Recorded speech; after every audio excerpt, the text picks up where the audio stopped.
ગાંધી અને એઆઈસીસીની જ જવાબદારી છે આ લગ્નના ઘોડાને આઈડેન્ટિફાઈ કરવાની, બી ટીમને આઈડેન્ટિફાઈ કરવાની.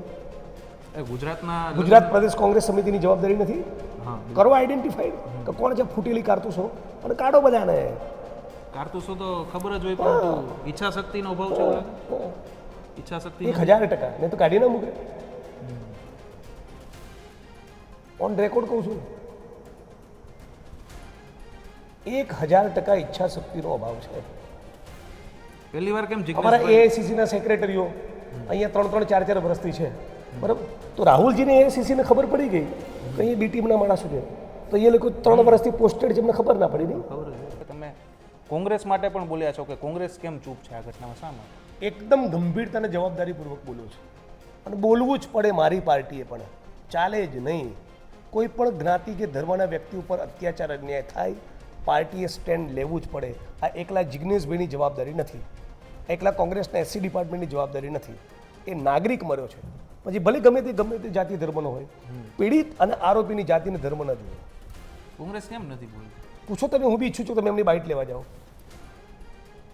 શક્તિસિંહ ગોહિલનો આ તો તમે સીધી વાત એ જ થઈ કે શક્તિસિંહ ગોહિલને કહી રહ્યા છો કે તમે પણ આમાં કંઈ. હું તો આખી પાર્ટીને કહી રહ્યો છું, હું અમરેલી કોંગ્રેસને બી કહી રહ્યો છું. પાયલ ગુટી સાથે થયું 1000% ખોટું થયું, મારી પૂરી સિમ્પથી છે એની સાથે, બરાબર? આ જ અમરેલીના દલિત યુવકનું ખૂન થઈ ગયું. પહેલામાં તો પાયલબેનના માનવ અધિકારનો ભંગ થયો હતો, આમાં તો મર્ડર થઈ ગયું. તો પાયલબેનના મુદ્દે જે લોકો લડતા હતા બધા આમાં સાયલેન્ટ. મુસલમાન હોય, આદિવાસી હોય, દલિત હોય, એ માણસ નથી. જિગ્નેશભાઈ, આવી ક્યારેક ઘટના બને, તમે તો બધા પહોંચી જ જાઓ છો, પરંતુ જો પ્રદેશ કોંગ્રેસની વાત કરવામાં આવે તો અમુક મુદ્દે ખૂબ એમની પેલા જ્યાં મૌન સુધી છે તે ઉડીને આંખે ઓળખતું હોય જ્યાં છે. સુધી પેલા લગ્નના ઘોડાને કાઢી નહીં મૂકે ને, સ્લીપર સેલ, બી ટીમ, કોમ્પ્રોમાઇઝડ, સેટિંગ બાજો, ભાજપ જોડે ધંધા કરનારા, એવા મોટા નેતા હોય છે કોક અમુક. આવા લોકોને પાણી છું નહીં પકડાવે ને પાર્ટી, ત્યાં સુધી થોડું આવું રહેવાનું.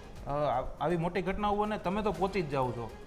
ક્યારેક એવું લાગે કે ખૂબ એકલા હોય એવું લાગે ક્યારેક, હજી મારા જેવા 4-5 કોંગ્રેસમાં આવા હોત ને તો ભૂકા બોલાઈ જાય એવું લાગે? 100% એવું લાગે. અને એવા 4-5 ની વધારે છે, પણ એ એટલું મોટું ટાસ્ક છે કે 4-5 થી બી મેળ ના પડે. દરેક જિલ્લામાં 5-5 આવા માણસો હોવા જોઈએ, એની સાચી સંવેદના હોય, એની પ્રાથમિકતા નાગરિકો હોય પક્ષ પછી.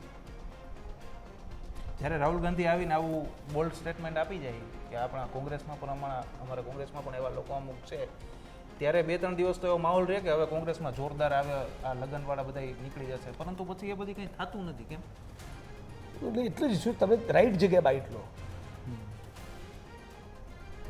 જે સવાલ તમારા જયરામ રમેશના પવન ખેરાને પૂછવાનો મને પૂછી રહ્યા છે, રાઈટ ઉપર પૂછો. હું ઈચ્છું છું કે તમે બી પૂછો. તો ભાઈ રાહુલ ગાંધીની જ જવાબદારી છે. એટલે રાહુલ ગાંધી અને એઆઈસીસીની જ જવાબદારી છે આ લગ્નના ઘોડાને આઈડેન્ટિફાઈ કરવાની, બી ટીમને આઈડેન્ટિફાઈ કરવાની. ગુજરાત પ્રદેશ કોંગ્રેસ સમિતિની જવાબદારી નથી કરો આઈડેન્ટિફાઈડ કે કોણ છે ફૂટેલી કારતૂસો અને કાઢો બધાને. કારતૂસો તો ખબર જ હોય, પરંતુ ઈચ્છા શક્તિનો અભાવ છે. ઈચ્છા શક્તિ 1000% ને તો કાઢી ના મૂકે. ઓન રેકોર્ડ કહું છું ને, 1000% ઈચ્છા શક્તિનો અભાવ છે. પહેલી વાર કેમ અમારા એઆઈસીસીના સેક્રેટરીઓ અહીંયા 3-4 વર્ષથી છે, બરાબર? તો રાહુલજીને એઆઈસીસીને ખબર પડી ગઈ કે અહીંયા બી ટીમના માણસો છે, તો એ લોકો 3 વર્ષથી પોસ્ટેડ છે, એમને ખબર ના પડી. નહીં ખબર જ આટલા બધા નિર્દોષ છે, આટલો તો બધા કેમ નથી કાઢવા? જિગ્નેશભાઈ મેવાણી એમ નહીં, કેમ નથી કાઢવા? કયા એ એલિમેન્ટ્સ છે જે આ ગદ્દારો, ચોરો અને ફૂટેલી કારતૂસોના માથે હાથ મૂકી રહ્યા છે, અને એમના શું ગણિતો છે કે એમના આશીર્વાદ આપી રહ્યા છે?